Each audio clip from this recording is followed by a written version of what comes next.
Sisters who watch. Sisters who watch. Sisters who watch. The Bachelorette. Hey y'all, hey. Welcome to Sisters Who Watch. Hello, I'm Shelby.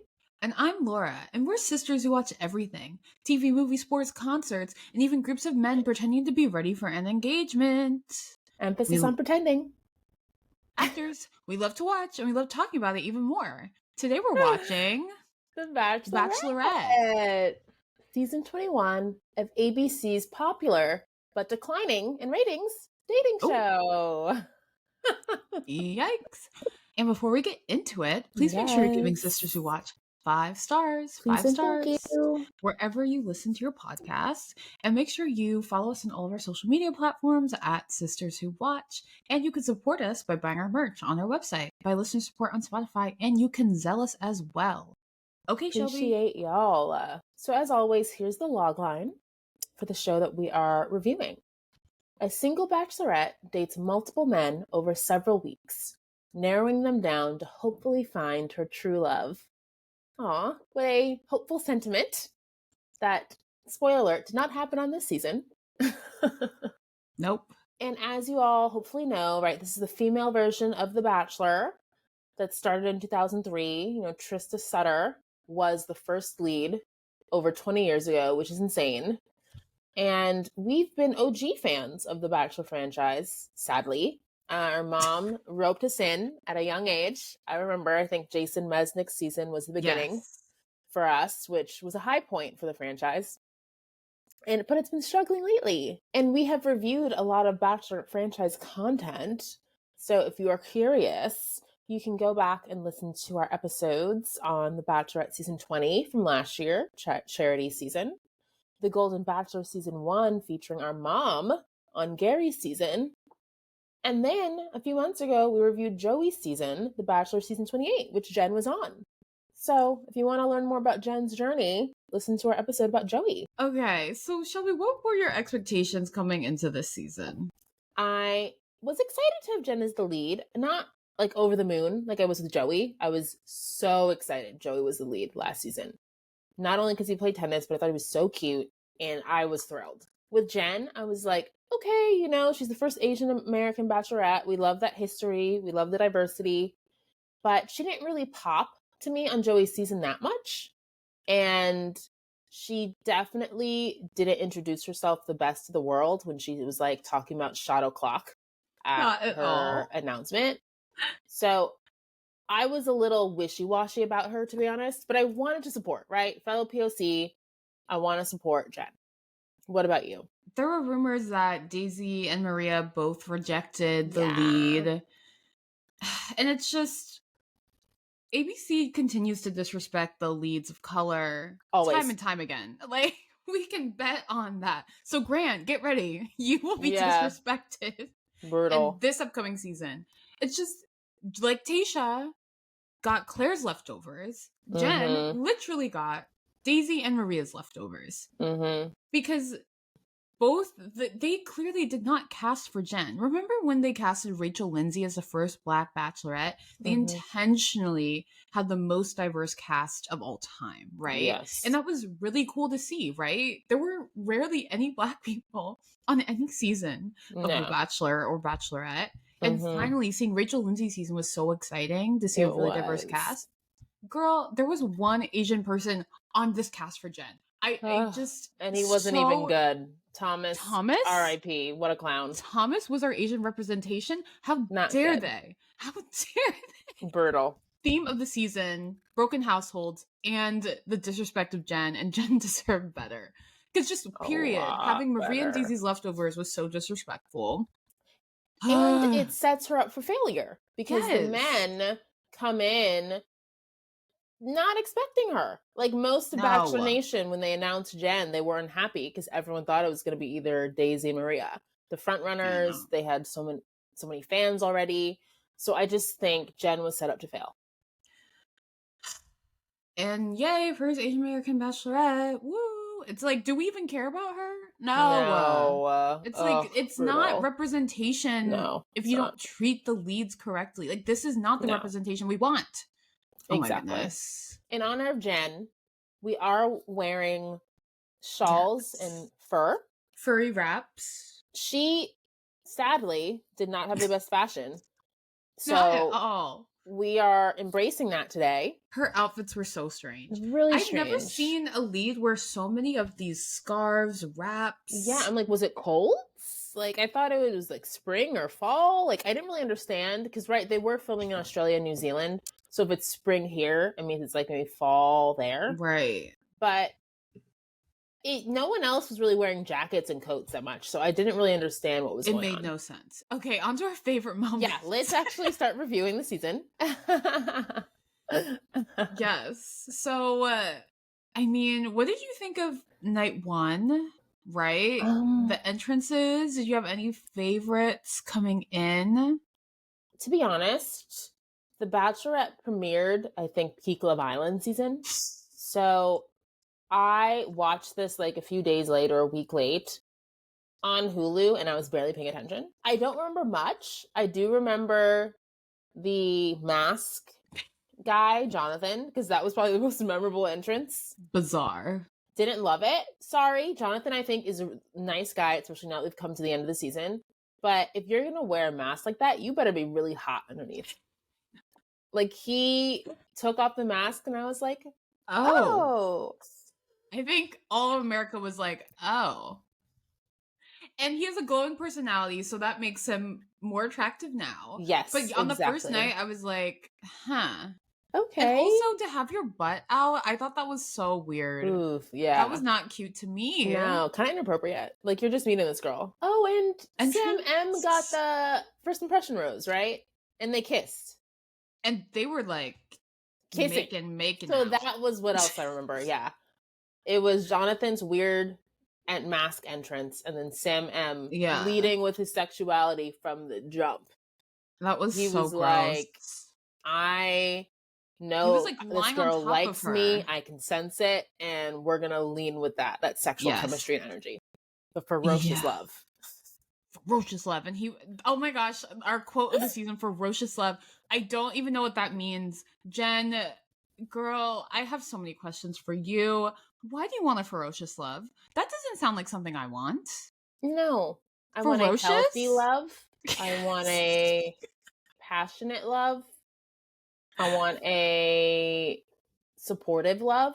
But ferocious? Ferocious? That sounds like a dog. That sounds like a wild animal. It's giving Sam M. No wonder she was into him initially. It's like, giving that's Sam what it's M. giving. It's giving Devin. It's giving Thomas. Like, it's giving like, why do you want?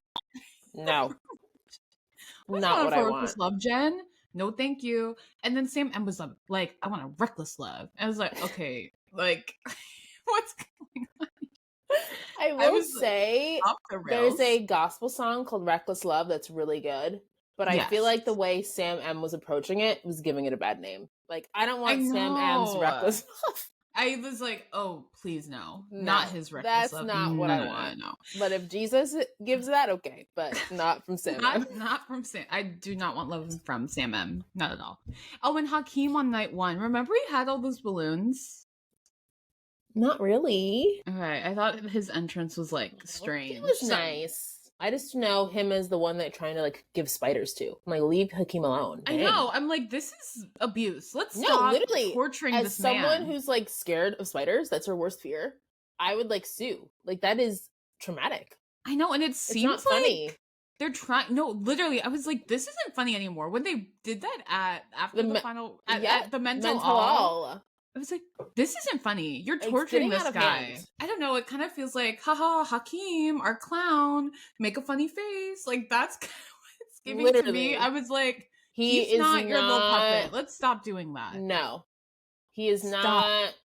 They're like, sit in the chair, Hakeem. Sit in the chair. Do it. I was like, stop. I did not like that at all. I was like, leave this black man alone, please. Yeah, he's not a minstrel clown from like the 20s. Okay. Literally, even when they did the Mormon wives thing, the ad, they like kept showing Hakeem's reaction, and then they had him like talk about it after Final Rose. It's like, relax, everyone. He's animated. It's fine. Right? I don't know. It just feels weird how they're kind of mocking him and using him. What'd you think of Marcus and Jenn's first one-on-one date? I loved it. So even though now I don't look at Marcus the same way, in the beginning, I was a big fan. He was my front runner. Oh my gosh. If he didn't win, I wanted him to be the next Bachelor. He's hot. He seemed mature. He turned out to be very like damaged, tortured, emotionally unavailable, traumatized. Yeah. Like, it was giving. Was it Ben on Tayshia's season, who also was a veteran? Do you remember him? Oh yeah, who was Antonio LaFaso? Yes, Food Network star Antonio LaFaso as his family friend. Yeah. It was giving that 2.0, to be honest. Like a guy that was hot and seemed nice, seemed like a good option, but was just sadly not there emotionally. It had too much trauma. I was the president of the Marcus fan club. I really was. Like, I immediately liked him so much. I was like, wow, he's so mature. He's a veteran. Look at him. And I was like, he's so cute. Like, I really was into him. Yes. And then, oh my gosh. ABC, of course, doesn't do any background checks. They paint him as a saint, as a hero. And y'all, the internet works overtime. They found out, and there's like, look on Reddit, just look up Marcus the Bachelorette Reddit allegations. And there's this really, really long thread of like all this really negative stuff about Marcus. There are like about 2 sexual assault allegations. Overwhelmingly, it's like, Marcus is not a good guy. I knew him. I was friends with him. I knew someone that he dated. I went on a date with him. He just did not treat me well, disrespectful, like gave weird vibes, you know. One of them was like, oh, Marcus is known in Raleigh. Like, oh my gosh. You do not want to be known anywhere in that way. Marcus is known in Raleigh for being a bad guy. I was like, not good. He has a reputation in Raleigh. I just thought that probably has like an Instagram profile where people are talking about their horror dating stories. Marcus is a cheater on Instagram. Oh my gosh. Please. Raleigh Marcus, I can't. So there's just a lot. So now I'm no longer in the Marcus fan club. Marcus has gone through so much in his life. Like, he clearly has so much that he needs to figure out. And he posted something online being like, everyone's saying I need therapy. I've been in therapy. I've been putting in the work, like all this stuff. And it's like, well, you need more. So don't leave. Yeah, keep up. Have extra sessions. Keep up the work. Let's go. Because clearly, like, you know, there's still something going on. I'm like, are these even our favorite moments? I know. We're technically still on the favorite category. So, Jonathon and Jenn, I feel like they were such a highlight this season. They were cute. They seemed like the only wholesome, good connection. Everyone else was a train wreck, toxic. Or fake. Yes. He seemed like the only wholesome one. Yes. And I feel like the moment he started to pop was when it was during a group date or a rose ceremony cocktail party. He like brought out lacrosse sticks and he and Jenn were like passing the lacrosse balls around. That was so cute. I was like, wow, this seems real. Because a lot of times, like Devin coming with an ice cream cart, that's not realistic. It's fake. He was just trying to be annoying. Whereas Jonathon's like, oh, Jenn played lacrosse, I played lacrosse. Let me do something we can both bond over. A lot of times it's guys doing like weird little acts that don't mean anything, but that was a meaningful act and it was also a fun activity. And it showed that Jonathon actually seemed like he was trying to keep the main thing, to quote Sam M. And good segue, one of my absolute favorite moments from this season. That radio date in Seattle when they were all like, oh, name a word to describe your connection with Jenn. And Sam was like physical, aggressive. They're like, what are you talking about? Everyone was like, kind, gentle, patient, Supportive. He's like, aggressive. And I was like, what? First of all, it took him forever to think of the words. He like couldn't compute answers to the questions. And then when he did, it was like the wrong answers. Everyone was like, and then of course, Molly and Jason were like, the person that we want Jenn to spend more time with is Sam M. And all the guys were like, are you kidding me? That had to be producer plant. There's no way Sam performed well. No. So it was like, no, we know he's imploding. We need more time here. That's all it was. Jenn was like, what do you like about me? And he was like, I think you're selfless. And she was like, why do you think I'm selfless? And he just could not say anything. They didn't seem like hard questions. No. So I genuinely, and I'm sorry, Sam M, I never want to say someone's dumb, but I think he's dumb. I was having this debate with the girls I watch with, like, is Sam not smart or is he manipulative? The way he moved and, right, like when he didn't know what to say, he would just like make out with her and all they did was like make out. And to me, like, that's manipulative. Yes, he was using his chemistry. Right. To get out of a situation. Yes. But also my friends were like, we just don't think he has too much going on. No, like he just doesn't, maybe he just doesn't know how to communicate how he feels and has the words to do that. Just kiss you. Let us know, is Sam M just not good with his words? Not the smartest? Or is he being like calculated and manipulative? No. Devin is calculating. Sam doesn't have a calculating bone in his body. He can't compute.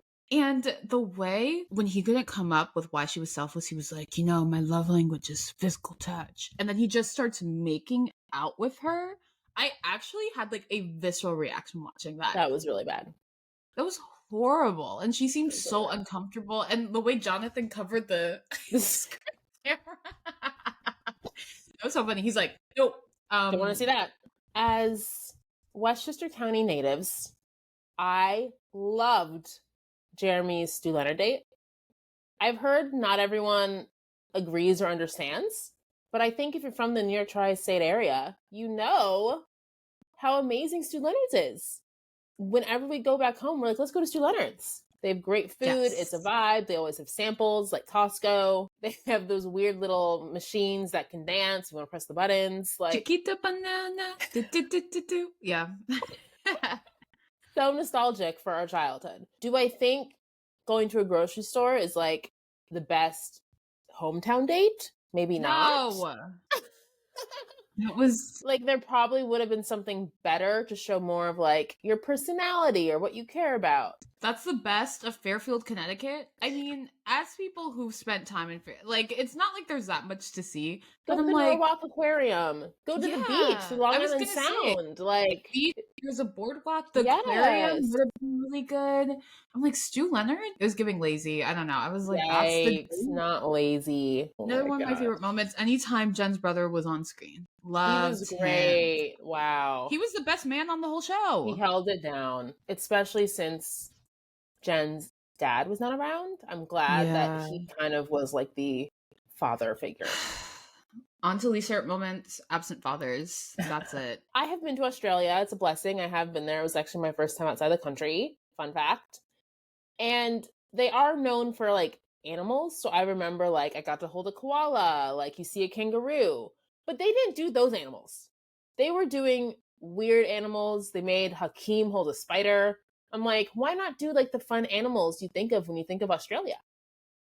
Like just do like a koala petting situation. Take a photo with a kangaroo. They were like, no, we're going to have it be like creepy crawlies. Of course. Because they want to traumatize black men. No, literally. Yeah, right. Sam M didn't get a spider, but Hakeem did. No, because he's the clown of the season. Ha ha. We need him to perform for us. I have to say, even though this is like least favorite / cringiest moments, this was probably one of my favorite things. We have to talk about Aaron, the twin of Noah Erb, who's with Abigail, who met on Bachelor in Paradise a few years ago. A success story. What were your initial impressions about Aaron? He was only on in the beginning, and that's only when a few I was episodes. Not really paying attention to the episodes. So I remember I was talking to you, and you were like, "Oh, what'd you think about Aaron like doing what like Bennett did to his brother. And I was like, what do you mean? Like, I didn't notice that or pay attention. Like, I had forgotten that Aaron even gave Devin an emotional intelligence book. And when you mentioned that to me, I was like, oh my gosh, like what Bennett did on Tayshia's season. Like, I got the callback, but in real time I missed it.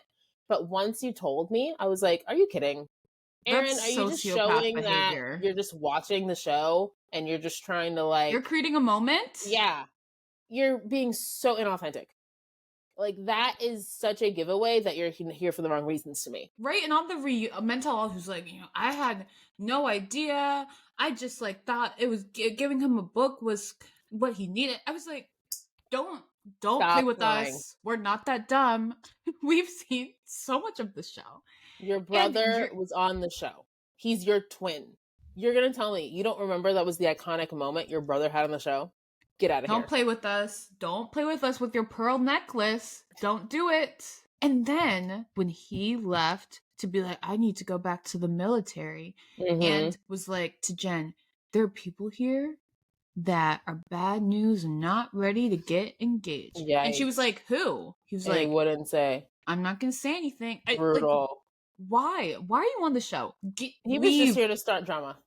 You're not here to find love. You're not here for the right reasons. You're not looking out for Jenn. You're just doing that to stir the pot because you're not actually helping.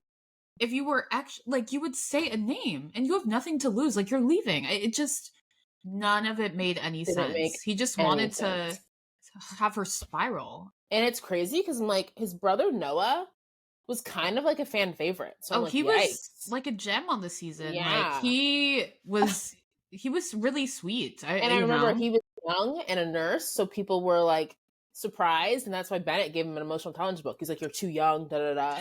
But like, Noah actually came off like a good guy, right? And then goes to paradise, meets Abigail, and is like with her for years. What happened to his brother? Like, I guess a good twin and a bad twin. Like, and the way Noah called him out on the mental, I could not believe it. I gasped. People were like, Noah should have stuck up for his twin, or like maybe he shouldn't have said that. I commend Noah for because what he did was wrong. Very bold. That was Noah to do bold. That. I probably would have said something behind closed doors. Like, come on, yes, you shouldn't do that. I probably would have been like, oh, I probably would have done that, but I support my brother. My brother makes his own decisions, right? And I'm here for him no matter what. Yes, I would have said something like that, but for Noah to be like, yeah, bro, you were wrong for that. I was like, oh, yikes! That was wild. It's gonna be an interesting family dinner. I know. Aaron looked so mad. This is a season of actors. So many actors. None of these men are real. When I tell you this was a cast of villains, I could not. Got a vill. This wasn't even The Bachelorette. This was House of Villains, Shelby. This was House of Villains season 2. I'm like, that's what it should be named. I just can't. Put Johnny Bananas on there. House of Villains. Like, what's going on? All the men were so horrible. Like, this, I don't know. What was the casting? We need some messy men, right? But bad. Like, for everyone in the house except for Jonathon to be messy, what? It's not good. The problem is, like, Sam N saying I love you on the date was crazy. But because all the men were messy and insane, they like attacked him for it and like got so defensive and were like making fun of him. But it's like, yikes. Like, I feel like the normal reaction would have been like, whoa, that's crazy. But like, hey, that guy's going to do what he's got to do. Right. But all the men like freaked out. The non-messy men on the season. Jonathon. Grant, Spencer, Jonathon. Marcus, in my opinion, wasn't like messy with the men. He was like, but messy in real life. Messy in real life. So he counts. So he messy with Jenn, I guess. Yes. And the way in the end, he was a hot mess. There were only 3 decent men on the whole cast. Remember the med student from Elk Grove? Yeah, the black guy who was 24. Jenn was like, oh, have you taken the MCAT? And he was like, no. Huh? Wait, what? I thought he's a medical student.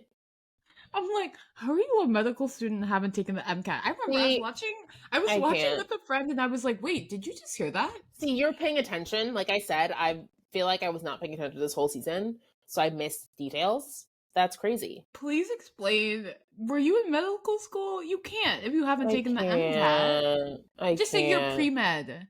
That's like, fine. A peak bad moment for the men was Sam M's one-on-one when he basically like forced Jenn to jump off the building. One, shame on the producers for making like all of these dates like high flying and heights, and when Jen's afraid of heights. There were at least 12 helicopters this season. Yeah, like I every don't single really date. understand that. Like if your lead is afraid of heights, maybe don't have every date involve something in the air. Two, Sam M, again, because I don't think he can articulate, he's just like, oh yeah, like this is gonna be fun and we should do things together. And he didn't handle it well. Like all she needed to hear was you say like, oh, I'm here for you and protect you, whatever you want to do, I support your decision. Not like, oh yeah, we're going. That was so cringy. I felt bad for her. Another least favorite moment, like what was going on this season? Jen's ex showing up? I honestly forgot about that. Jesse was like, this guy came on his own dime. And what a joke. And the ex was like, I traveled all the way from Cartagena to get here. It took me over a day to fly. I was like, nobody told you to come out here. Sounds like a bad investment. Jenn clearly doesn't like you. He's like, we're supposed to go to a wedding together. It's giving friend zone. Yes, y'all are friends. And he was like, I'm in love with you. And she was like, what? You could have told me this like months ago. It's either giving friend zoned or like a situationship. Like, I couldn't tell, but either way, it was like Jenn was not feeling it. He was kind of like not memorable because he was literally there for like 2 seconds. They made it this big deal. And then she like sent him home like right away. I know. The way Jenn was like, Matthew. Remember she was like, she clearly was like, Matthew, what are you doing here? You know, she kind of talks with her mouth closed. Yeah, my friend said, who does she sound like? I don't know if it was like Elmo or Kermit, but she said like Jenn sounded like a random character. And I was like, oh my gosh, you're right. She does. I wish I remembered with her mouth closed. Who it was. Matthew. But yeah, she does have a weird kind of cadence when she speaks. Yeah, she does. That's not Kermit or Elmo. I wish I knew who it was. Matthew. I'll come back. Yeah, does have a funny voice. When Devin was like, if he comes back, I'm leaving. I was like, leave. Get out. Like his reaction was so extreme. The most. That's why I felt like he was just acting. He was trying to win. It was like, calm down. It was too much. He was like on 100 the whole time. When he did that, I was like, this guy is such a red flag. He's been a red flag this whole time. But that moment, I was like, what is wrong with him? Really bad. And a lot of people were comparing Devin to Maria. Like, a lot of people were like, Devin's done nothing wrong. These men just don't like him because he's confident. He goes after what he wants. And they were showing, like, Devin-Maria parallels. I mean, I guess kind of like Maria. I didn't like Maria. And I didn't like Devin. That's because fair. They have annoying personalities. Like, they're just over the top, right? And they are the center of attention, and they don't really care what people think about them. It gives like very self-absorbed, like it's all about me. Yes, they take up a lot of space in every room. I didn't like either of them, so immediately I was like, yeah, he is like Maria, and both of them are too much. But Maria has her fans, and Devin had his fans before the finale. A lot of people liked him. All those clowns that were Devin fans. Was not me. Absolutely not. And speaking about Devin being a clown, his hometown, that run club. Laura, if someone took me on a date that was just running with their run club, nightmare.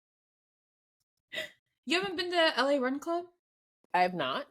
There are a lot in LA across the city. I like a nice jog every now and then. So there's nothing wrong with it, but they were like sweating in the Texas heat. Did not look fun.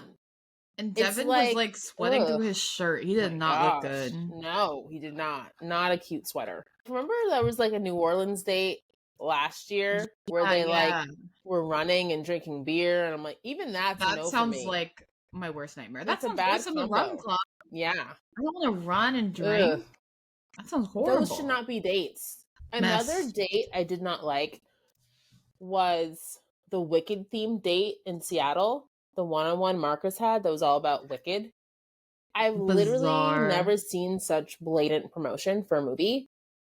It went too far.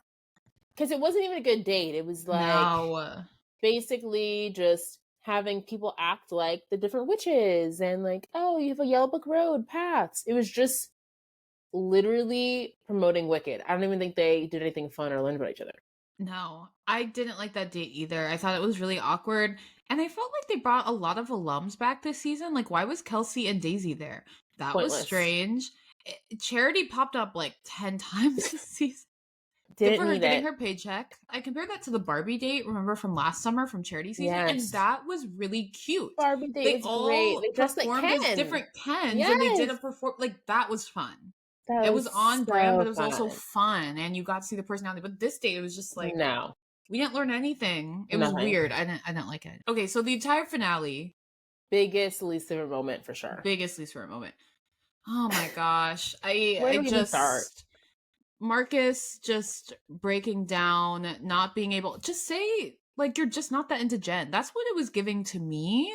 He didn't want to be mean or be the one to break it off. It's like he needed her to break it off. Jenn, remember the gang? She's like, oh yeah, I always go for toxic, emotionally unavailable men. And her brother clocked it. And I'm like, this entire season you've been going after the toxic men. Jen. She honestly might have picked Sam M if he wasn't exposed. She honestly probably would have. Right? If that radio date didn't happen. No. That's why, even though I do agree Marcus should have been able to articulate it better, Jenn should have been able to clock that he was not ready and not that into her and just sent him home. Like, why did it take so long? Even their final conversation, it genuinely felt like 20 minutes too long. Yeah, she clearly just is not good at picking the right men. It's just sad to see because the red flags were there the whole time for Sam M. The red flags were there the whole time with Devin. The red flags with Marcus were pretty apparent towards the end. The only person who did have red flags was Jonathon, and she sent him home. And it's just that's why people were shocked when she kept Marcus over Jonathon fantasy suite. And that's when she should have sent Marcus home. He said, I don't love you. But you wanted to go to the fantasy suite with him anyway, girl. You shouldn't have. Girl, and you should have sent him home. Make better decisions. Make better decisions. And I think that was an issue with me with Jenn all season, to be honest. Yes. I just felt like the men were messy, but she could have like nipped it in the bud and made better decisions. Even like Grant and Spencer not making it further. I'm like, what are you doing, Jenn? Huh? I mean, it seems like she might be booed up with Jonathon right now. I don't know if that's a good thing. They seem very cute, but I'm like, Jenn, I think Jenn needs to work on herself. Like, she needs to figure out why she keeps on doing this, picking these like horrible toxic men. Yeah. Because clearly something's up. One of the surprises of the finale was a cold open they kept showing when Jenn's like, no, I can't let you propose. And you and I both guessed that it meant that Jenn was going to propose to whoever she picked, which I don't agree with. I think the men should propose to you. I had a feeling that Devin might be at the end. And I was like, that's going to be the worst. Because I didn't like Devin. I thought he had such a big ego. The last thing I wanted to see was Jenn propose to that clown.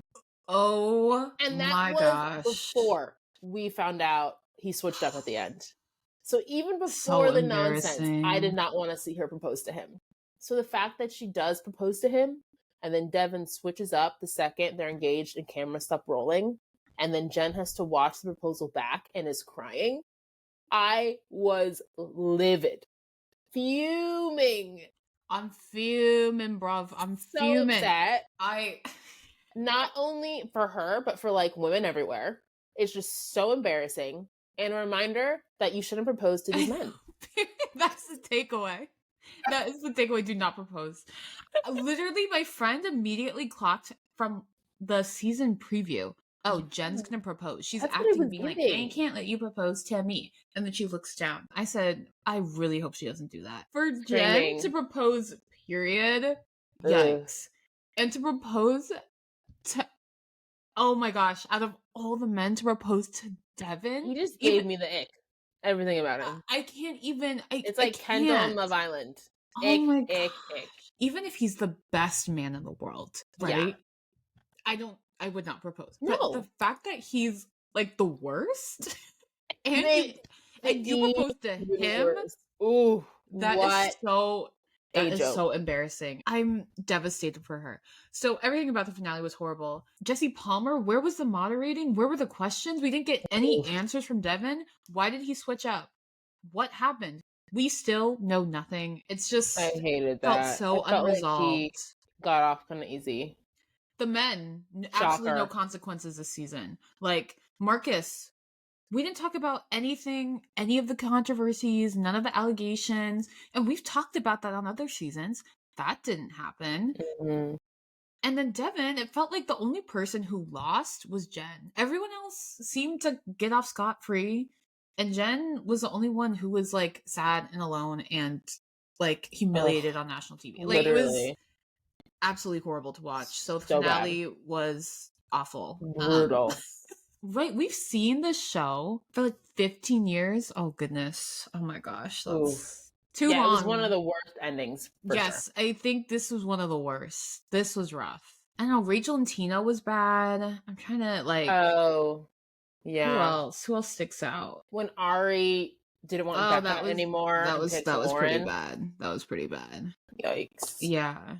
Of course, Jason Mesnick. That was rough too. That with the switch up. Melissa and Molly. Didn't Peter Weber do that with Hannah Ann and Madison? I don't know. Now we're like, this happened and this happened. Yeah. It's definitely top 5. Definitely top 5. Yikes. But the other ones were like messy, but this one was like sad. Yeah, I think that's the difference.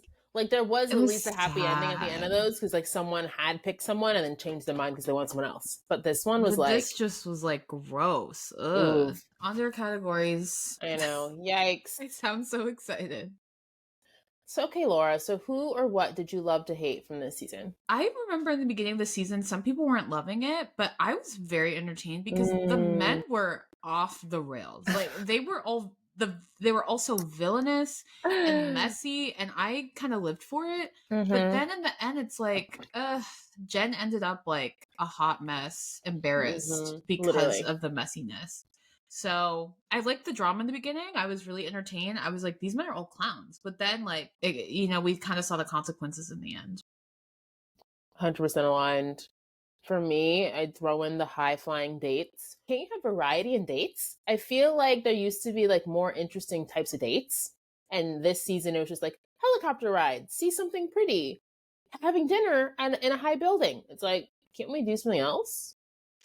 Like, why can't we have, like, a pretty woman date, but be it for a man? Like, I don't know. I feel like there could be, like, more interesting things. That's a good idea. Pretty woman date, like, but the guy, like, dresses up. Yeah, why can't they we both, do like, that? dress up together. Yeah, men want to look nice, too.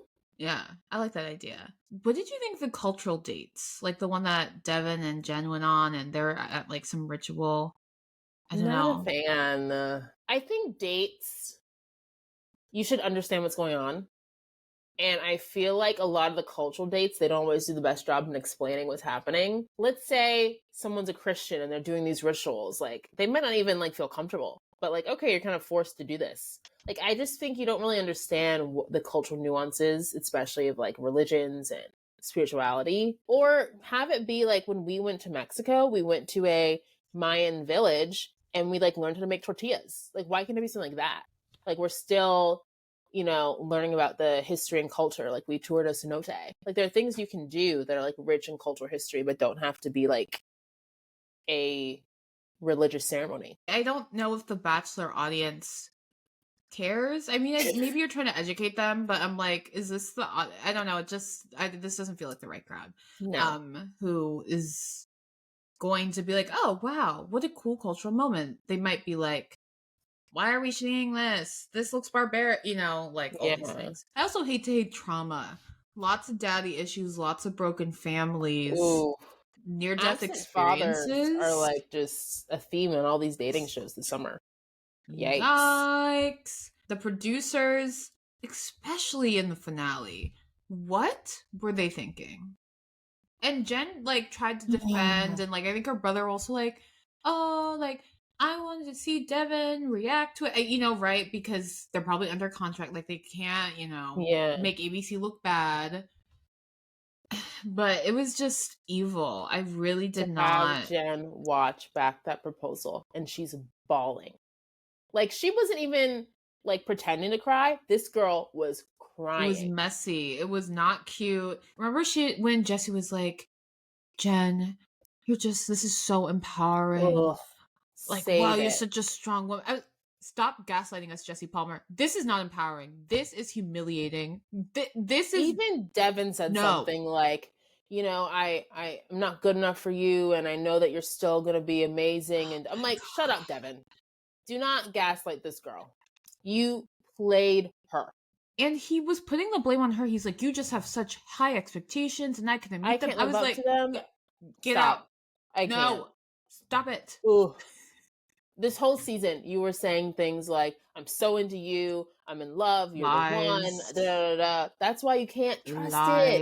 You can't.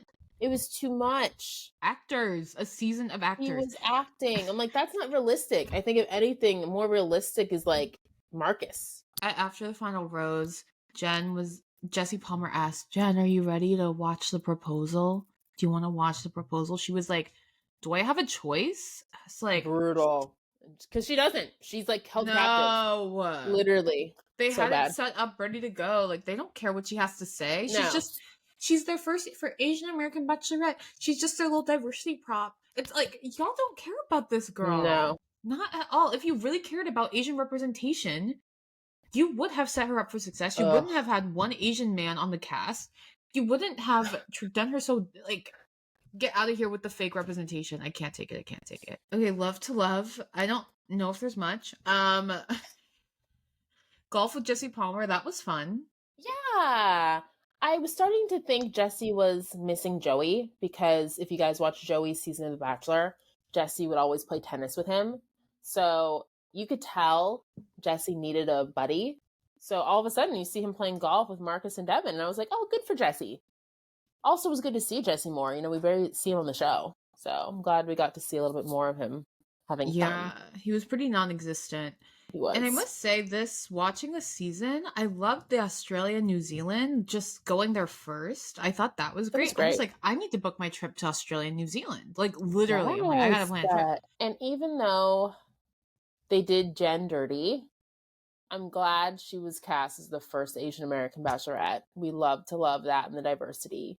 And, you know, her top 3 men were all biracial and multicultural. So, like, very diverse. It's just not the diversity I was, like, hoping for, I guess. Like, even though it was very diverse, it wasn't a happy ending. Jenn was set up to fail. The men were all clowns.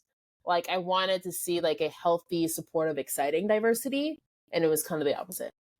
No, it's like, is it real representation if we're not supported and we're not given the resources to succeed? It's like, it's Matt James, right? They make him the lead, don't give him the resources to succeed. They gaslight him the whole season. They bring on his absent father. Thank goodness they didn't do that for Jenn. Imagine they're gonna bring but just watch, they're gonna bring Grant's recovering alcoholic father on this season. Guaranteed. Oh my gosh, I can't. Confirmed. You bet. That's all. The producers are already like looking him up, finding him right now. You hate it. It's like, if they did this, I mean, they did do it with Tayshia, right? Like, they gave her Claire seconds. It's like, I don't want to see this. Like, this is not the representation we want. Yeah. Yeah, really. That was love to love, but it didn't sound like it. I know. Game time. Laura, is it a red flag to go on a show hoping for a certain lead? And it's been rumored that Marcus went on the show hoping it was Daisy. And Sam M said to Jen's face, I was hoping it was Daisy or Maria. I'm like, oh my gosh. Brutal. These men. Jen just taking bullets all season long. I'm like, someone help this girl. Is it a red flag? I mean, you're hoping, I mean, I get it. You're hoping that it's someone that you liked, right? It's Shelby. It's like, if you were hoping it was Joey, and then it ended up being Aaron B from Charity Season, who flew all the way. I would have self-eliminated. I would have been like, sorry, I have a call, for work. Or it's like Xavier. No, Xavier was cuter to me. But he was the one, if I'm on vacation with the boys, like, who knows what will happen, you know? Like, you know, being committed, you know, in marriage, that's really hard. I was like, okay. That was a red flag. Oh my gosh. I might have stayed a bit longer for him than I would for Aaron B. So, but Joey, no doubt, hands down, would have been so happy. So that's the thing. Like, is it a red flag to... It's tough. I think it's more of a red flag for producers. Or, like, the structure of the show. Because I do think it helps if you know who's going to be cast. this next season, they announced it was going to be Grant, and they got all these applications for Grant. And now they can cast it with people that actually want him. Yes. Like, I think that is better for the lead. It's better for the show. I feel like it's not a red flag to go on thinking it's someone else, but it's a red flag to say that to someone's face. And it's a red flag to then pretend you're into the lead.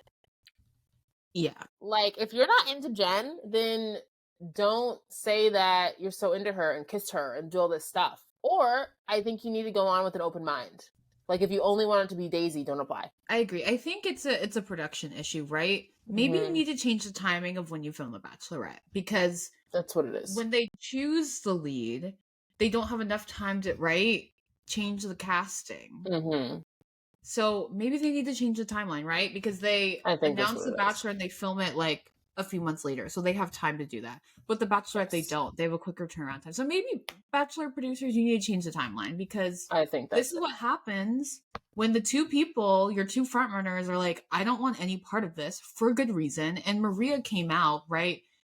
Devin started following Maria, and she was mentioned at the reunion. Maria's like, this is why I didn't want to be part of the show, because it's a hot mess and they don't treat you with respect. So it's like, you're only doing your lead and everyone a disservice by not doing it. Imagine, like, if they announced Jenn, I bet so many people would apply. Imagine, like, all the Asian men who would have applied, right? Who wanted to go on and date her. Like, they could have made this so much better. Such a big, important moment, and they squandered their opportunity as they do. Shocker. Shelby, is it a green flag to choose a man who says all the right things? No. It's giving Nicole and Sam on Love is Blind UK. She picked Sam initially because he was just saying what she needed to hear, saying all the good things, saying all the rom-com lines. She picks him, then immediately knows it's a mistake and has to go back to Benaya. And thank goodness he took her back. Devin was giving Sam. I can empathize with Jenn because you're in a situation where you kind of have to trust people. You have to hope that this guy is being honest. But, you and I, watching it, felt a vibe with Devin. Like, we didn't feel it. We saw through it. So I think maybe Jenn just needs to work on her taste. I think if you're choosing a man who says kind things and supportive things, and because I think you could say, like, Jonathon said right things, right? But it wasn't like forced or acting. It felt like he was being genuine. So I think if you're choosing a man who's being genuine and thoughtful and maybe saying all the right things in that sense, that can be a green flag. But in a case like Devin or Sam, where it feels like it's a speech and they're just like checking things off and like saying what they know you need to hear so they can stay longer and like win a competition, that's a major red flag. 100%. And it's really hard to discern. You're going to have to figure out how to discern. What are your overall parting thoughts of this season of The Bachelorette? Is it a wait or a watch? So I know this season was messy and ended with a pretty shocking finale that a lot of people are talking about. But this season's a wait for me. Feels like a waste of time. Ooh. Feels like I watched hours and hours just to see a woman of color get her heart broken on national TV and embarrassed by a biracial conservative man. Ooh. And I hate that. I hate that for her. I hate that for our country. I hate that for women. It's an annoying way for it to end. And I'm kind of like, what was the point? Yeah. I was hoodwinked by Marcus too. I feel like this whole season was full of hoodwinks. Even now you have Sam M and Thomas and Aaron thinking that they were right all along about Devin. So they're like no, they're all clowns. And I'm just like, this is the problem. Like, I think everyone's bad. Everyone's a clown. I'm not even excited about Grant as the Bachelor. I wasn't that into him. Don't really find him that attractive. So I feel like this season was kind of a waste for me. So it's a wait. What about you? Yikes. I agree with so much of what you're saying. Yeah. I think it was a very dramatic ending. I thought like the first half of the season was like entertaining. I enjoyed it, and watching Sam M just fall apart into pieces was so funny to me. So I think it had a lot of memorable moments, but I think overall, like, the season was just such a letdown. Time and time again. The women of color get done so dirty. They don't know how to work with any minority. Like, no, they don't. It's like the Bachelor producers see a person of color and they just like they start like tweaking. Forget how to like they forget how to produce and do their job, and I'm just like, and then they see anyone who's not a size 0 and they don't know how to dress them. I'm like, I can't. I know, and I know it was really disappointing. And I think even though a lot of people weren't super excited about Jenn, a lot of people were like, oh, okay, whatever, but I was still excited to see her, right, for the representation. And it's like, for what? Like, I honestly think it would have been better to not have this be the first Asian American Bachelor. That's what I'm saying. Like, how I feel about Matt James. Like, the fact that he was the first Black Bachelor, what a joke.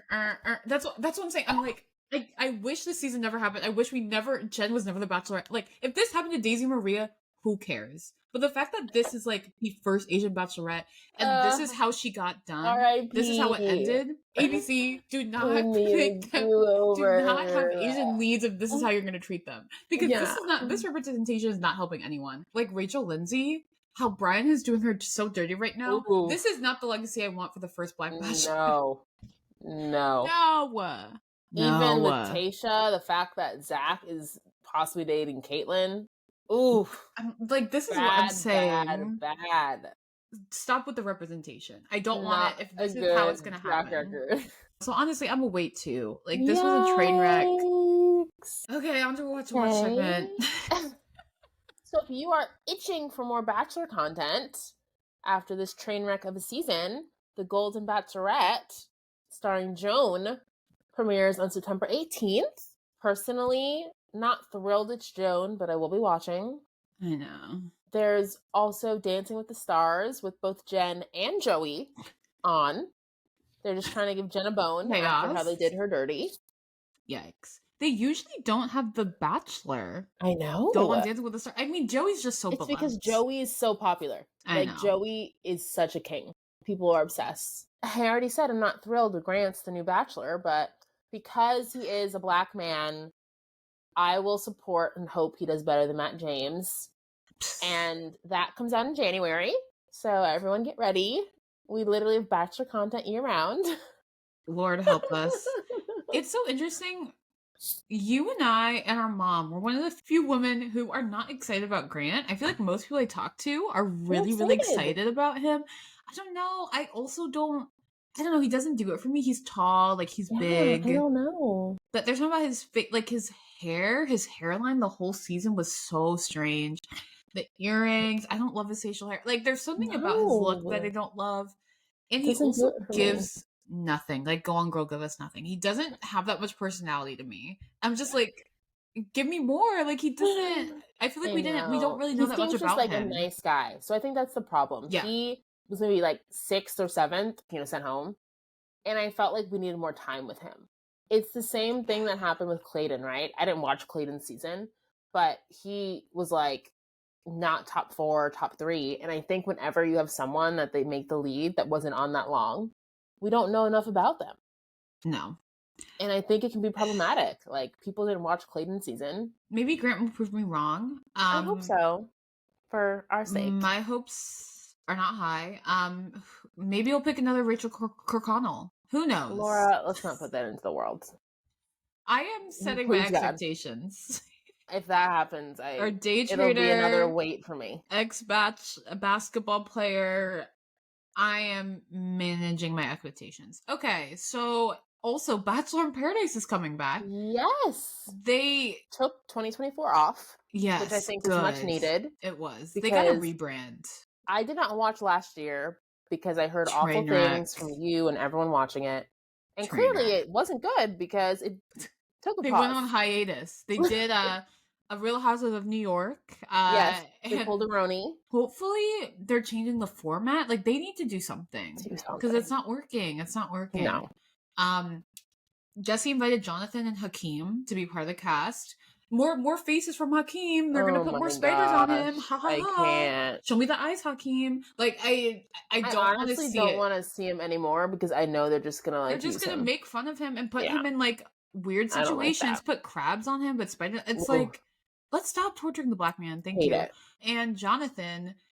I mean, it seems like Jonathon and Jenn might be dating. They keep on posting like videos together. Yeah, I can't tell. Are they being flirty? Are they just having fun? Jonathon's giving like he might pull a Benaya and be like, Benaya, yeah, I'm still here. So who knows? I mean, that's what it's giving. At the finale, he was like, I'm here to support Jenn. He clearly is like all in on Jenn, and they're spending so much time together. And one of them is like, they say he didn't win, but I never lost. And then it like shows Jonathon coming into the frame, like she won with him, and I'm like, interesting. What are you trying to tell us? I don't know. It's giving Hannah Brown, Tyler C. That's what I'm saying. It doesn't seem like Jonathan's gonna make it to Paradise, which is bad because he was probably the most popular from Jenn's season. So yes, I honestly think they're gonna have slim pickings from this cast. Who do you definitely not want to see? Devin. I don't think they'll bring him back. Maybe they may bring Sam back. I think they will. Sam M. Yeah, Sam M, the cowboy. I don't want to see him. I don't want to see Thomas. I don't want to see Aaron.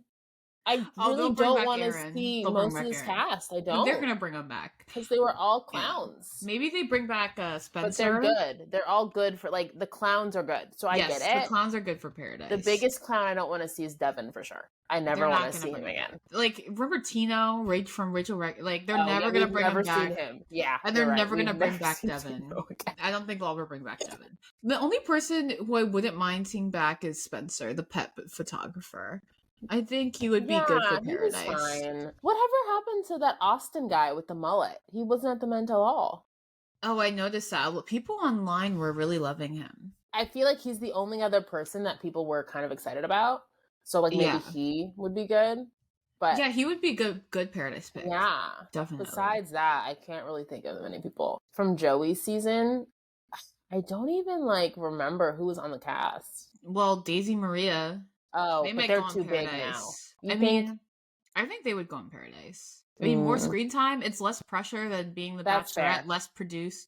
Yeah. Hopefully you enjoyed this episode, sisters. Watch more than Jenn's season of The Bachelorette. And if you did enjoy it, please give us 5 stars. 5 stars please. Wherever you listen to your podcast. Apple, Spotify. Subscribe to our YouTube channel. Go follow us there. And follow us on all of our social media platforms at Sisters Who Watch. And leave us a review. And support us by buying our merch and zelling us and listener support on Spotify. We really want to hear from y'all, and there's now a comment option on Spotify. So please comment on our episodes, comment on social media, comment on YouTube. We just want to hear what you guys think about everything. And you can also email us at sisterswhowatch@gmail.com to give us recommendations or feedback. We're so grateful for the support. Thank you for tuning in. Bye. Bye. Stay watching.